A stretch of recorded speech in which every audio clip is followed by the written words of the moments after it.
Hi investors. So நேற்று ஒருத்தர் கேட்டிருந்தார், ஏன் இந்தியன் ஈக்விட்டி மார்க்கெட் மட்டும் பேசுகிறீங்க, வேர்ல்டு மார்க்கெட் பற்றி பேச மாட்டீங்க அப்படின்னு கேட்டிருந்தார்.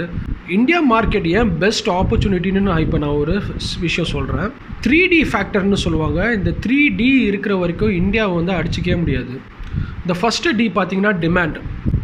நீங்கள் 500 ருபீஸ் ஷர்ட்டுக்கும் சரி, 15,000 ஒர்த்து உள்ள ஷர்ட்டுக்கும் சரி இங்கே இந்தியாவில் நீங்கள் செல் பண்ண முடியும்.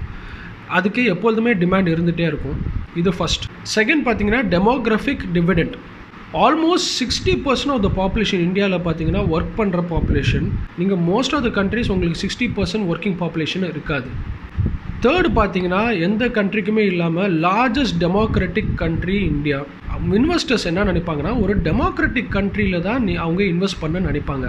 ஏன்னா உங்களுக்கு தெரியும், சைனாவில் இன்வெஸ்ட் பண்ணால் என்ன ஆகும், ரஷ்யாவில் இன்வெஸ்ட் பண்ணால் என்ன ஆகும்.